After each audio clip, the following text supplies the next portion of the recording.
Hello and welcome to an all new Player 2 Plays. My name is Paul James, and in this episode we're diving into Ori and the Blind Forest, the game released in 2015, courtesy of Moon Studios. Its sequel is on the way. It was announced at E3 last year, and the original game is one of the best examples of what this gaming industry can produce.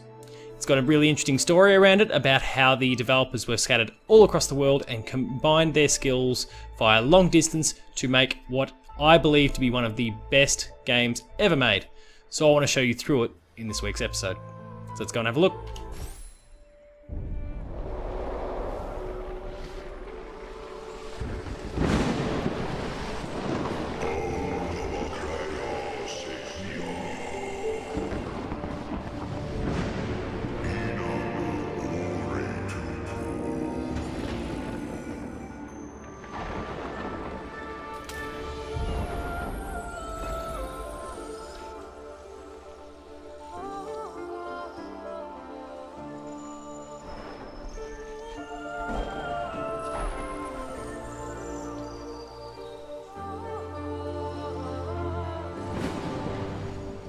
The combination of music, art, storytelling.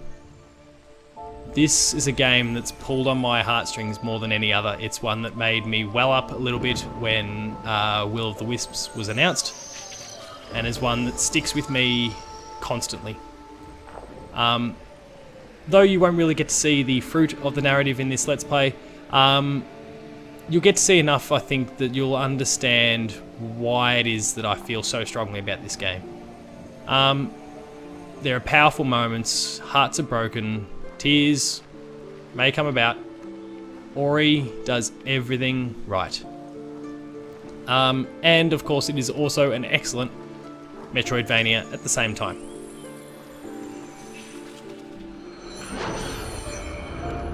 There's Ori.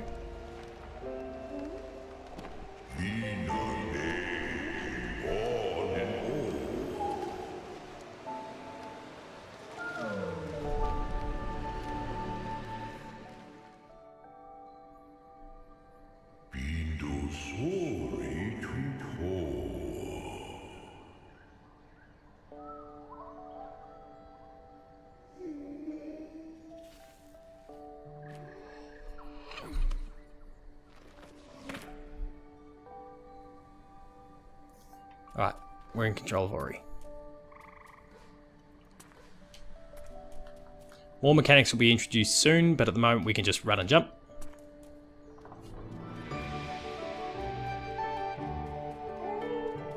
There's Naru.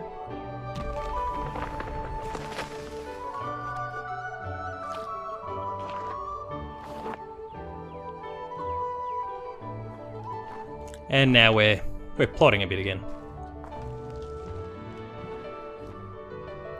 But it's a simple tutorial that kind of outlines for us what we'll ultimately be doing. It's a platformer at its core. And trust me, when you get to some of the segments in this game, it is a seriously cruel platformer.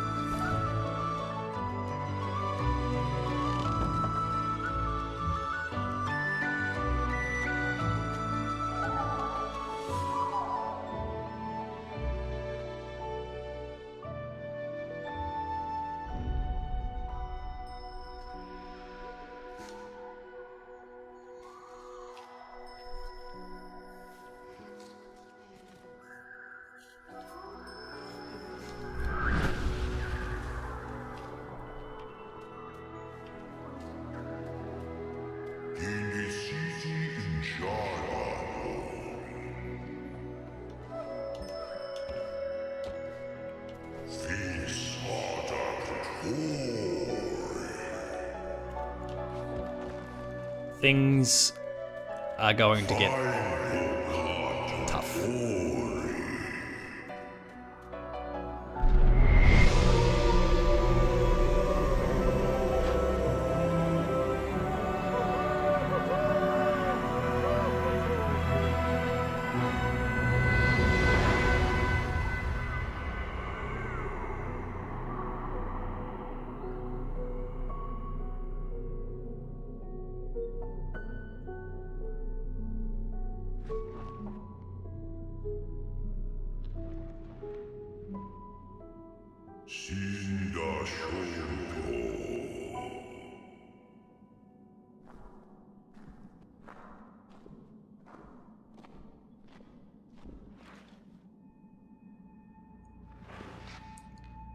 The food well has run dry. Things are looking really bleak.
So we'll go running back to Nauru with this food.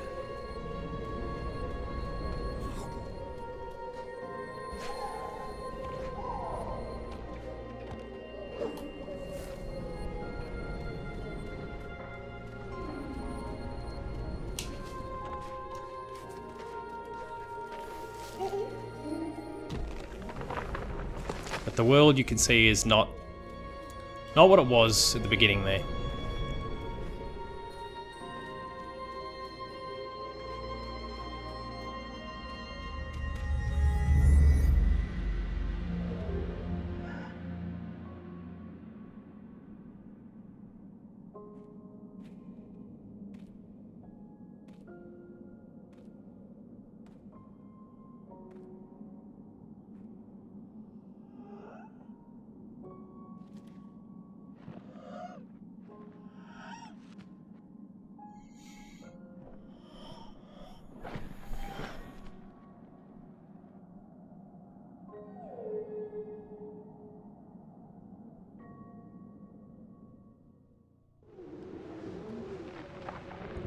Ori and the Blind Forest is a sad game.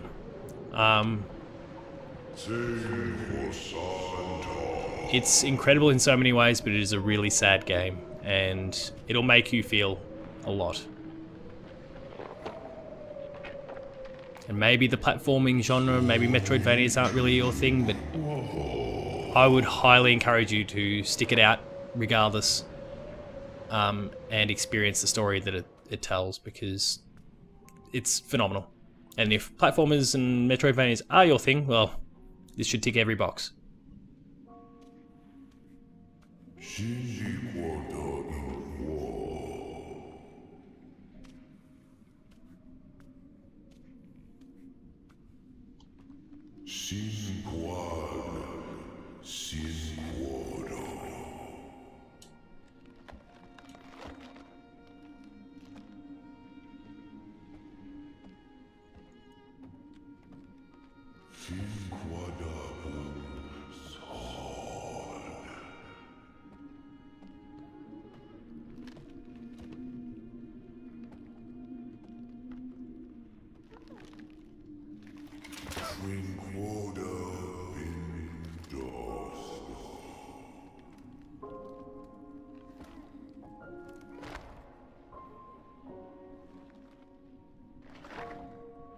If you've got a 4K TV or display of some sort, and you've got an Xbox One X or a high-end PC, please play it that way. I don't think you're doing the game any justice to be playing it on anything less, especially given the game now supports it, I believe.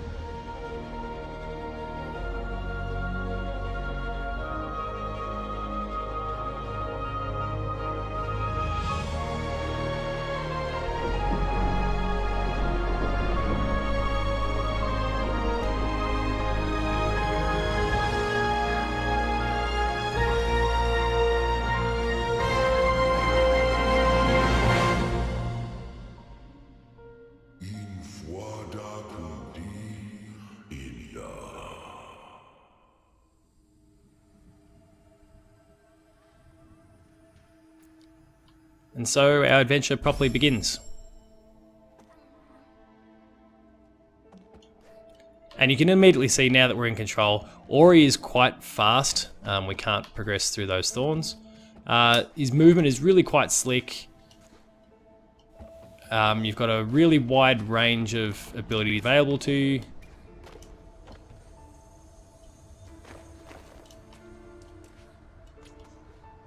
Oh, and more will avail themselves as the game progresses.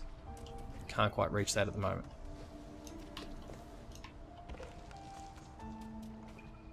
I can't remember what this is. I don't think it's good though. Yep. Whoops.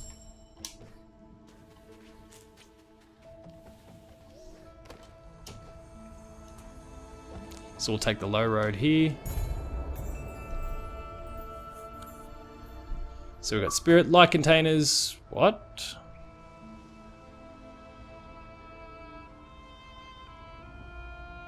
I wonder how that worked. Most of you would have seen that I finished this game. That's unusual. Oh.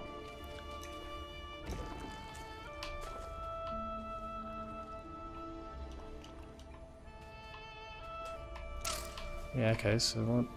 I can't remember. I know we get like an offensive move shortly.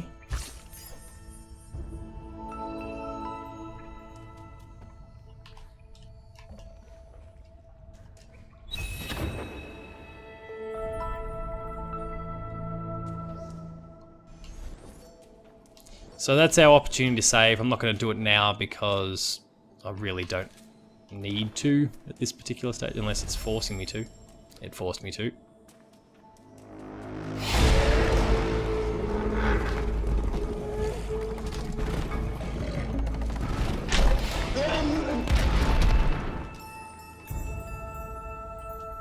So collect more of this spirit, and not quite enough to go up a level yet.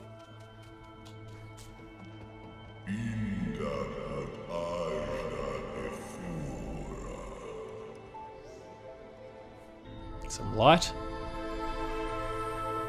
And essentially, everything from here is about restoring light to the forest.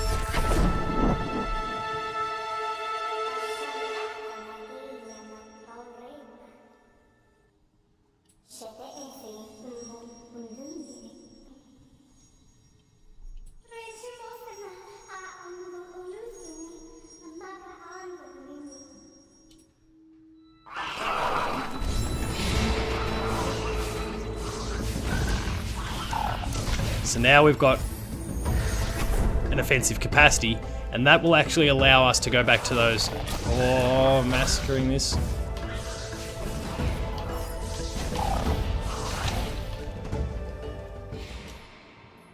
Let's collect that spirit.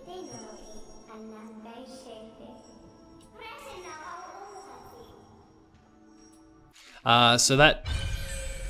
those thorns and whatnot that we saw before, those ones that I kept jumping onto stupidly and taking damage, that was my...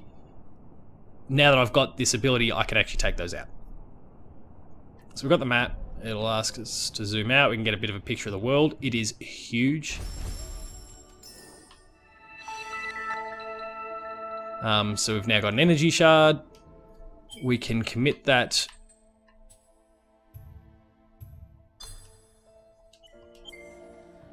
shortly to Ori, improving a few of his different moves. Yep, the map.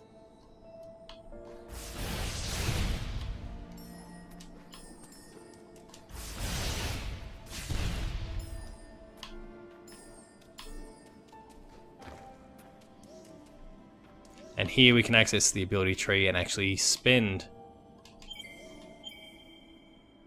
that point. And there's a whole bunch of different branches we can follow here. Some of those things being more about health and improving your abilities, triple jump, ultra defense. We can talk about the efficiency that we go through, or things that are a bit more aggressive. I'm gonna spend it on the spirit magnet first, just because the quick flame is handy, but if I just maneuver myself around well enough during this Let's Play, then you will not really face too many issues at this early stage. Quick flame will be useful shortly.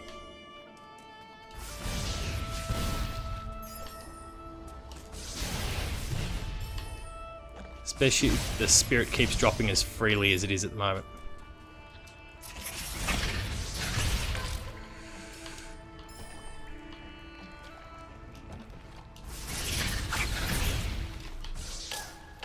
Ah.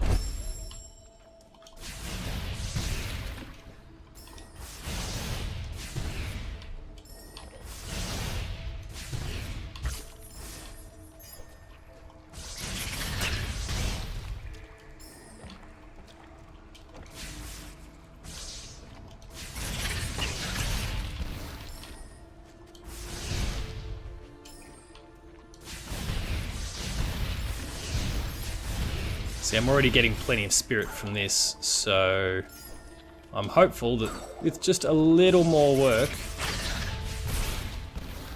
that I'll be able to do the triple flame next.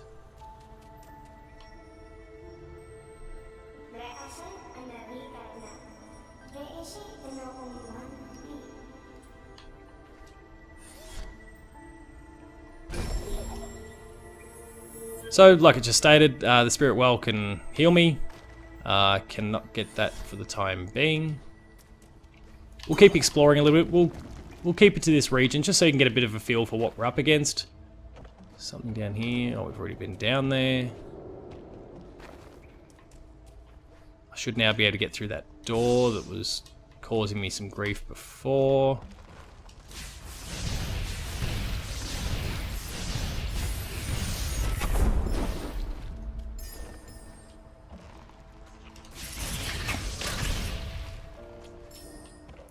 So when I next decide to create a soul link in order to save, then I can commit that point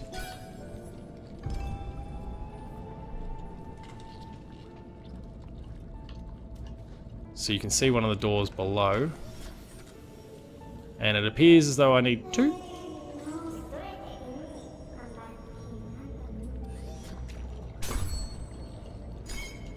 Yeah, I'll need a second one. I know there's one behind me. It's whether I can get to it at this particular stage.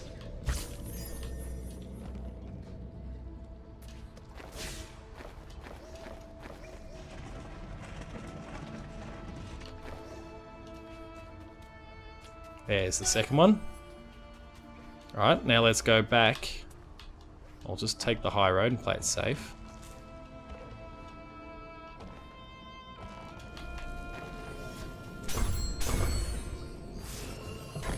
There we go. We're through.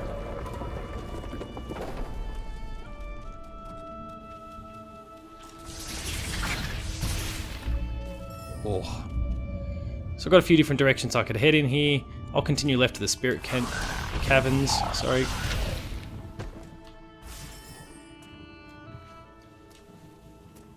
We'll create a soul link here.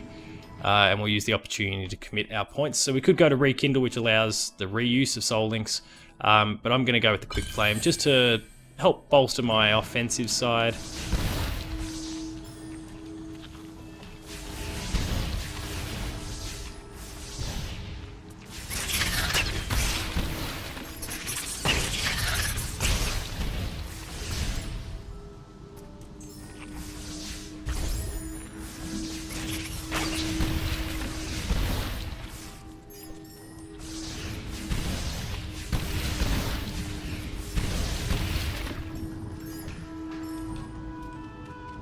And we'll just continue exploring for a little bit until we wrap things up.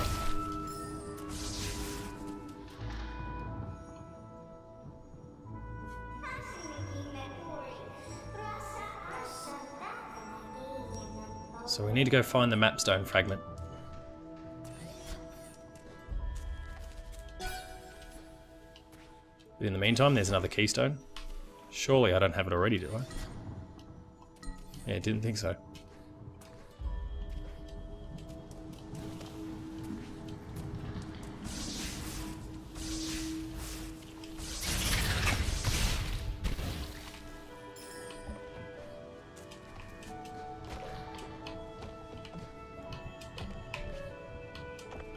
I don't think there was a climb.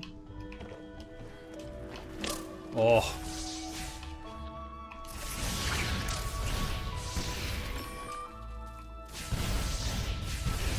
No, I think it's just a matter of what I do with the old double jump.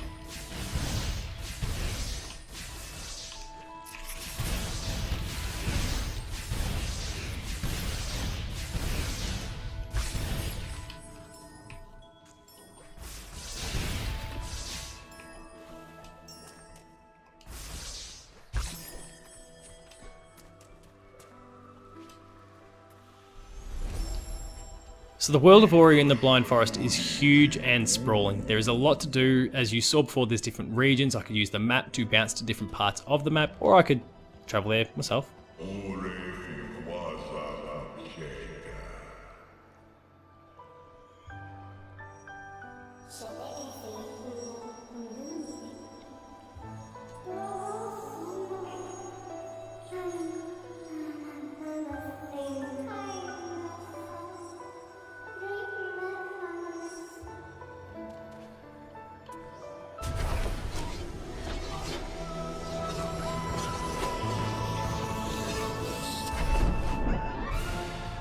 There's my wall jump, that'll help.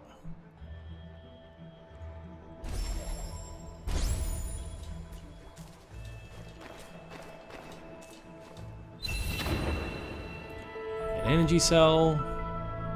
So an extra one, that'll help us with our saves, and several other things as well.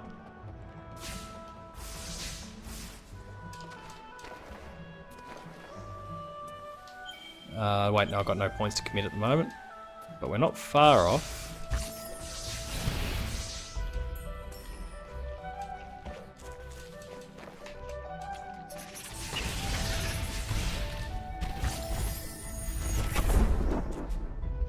There's a new ability point.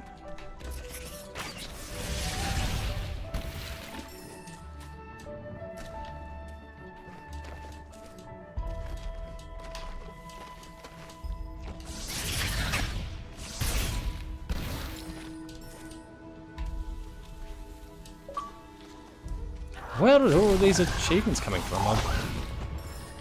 Oh, that one makes sense. Okay, I've done that across multiple playthroughs. I'm confused about that initial achievement I got before. That's really got me thrown off. I don't think I can make my way up there just yet, but that looks like our map piece. So let's see if we can work our way around there.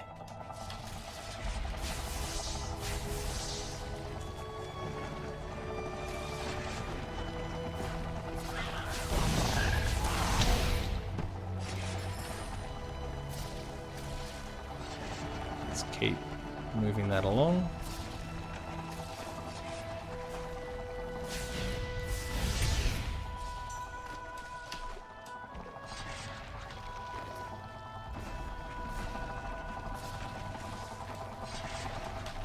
Oh no! Oh, I might just take a moment and save there.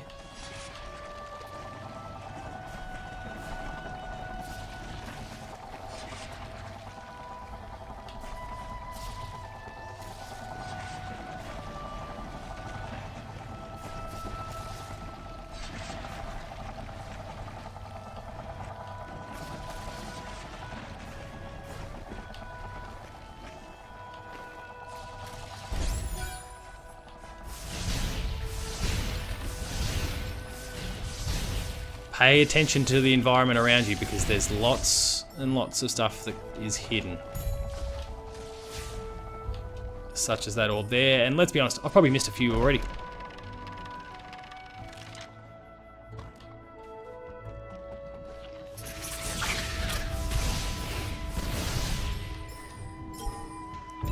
There's our mapstone fragment, and then we'll go deal with the map, which was down here, lest I recall. Oh, did I? No. I didn't even see it in there. Oh.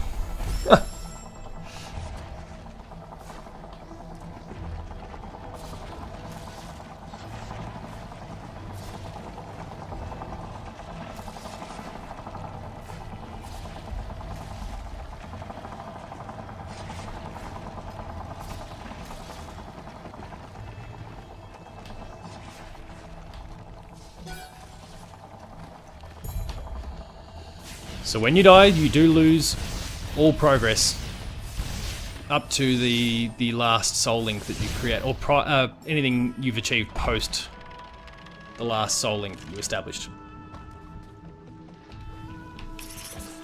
So it forces you to be accountable,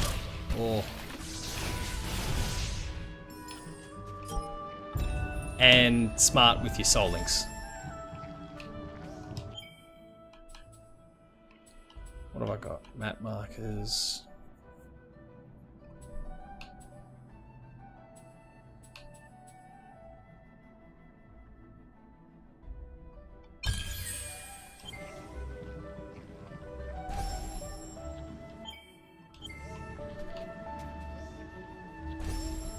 So now I can return to any soul link and reuse it, whereas before it was exclusively if I'm watching me. It was exclusively one use.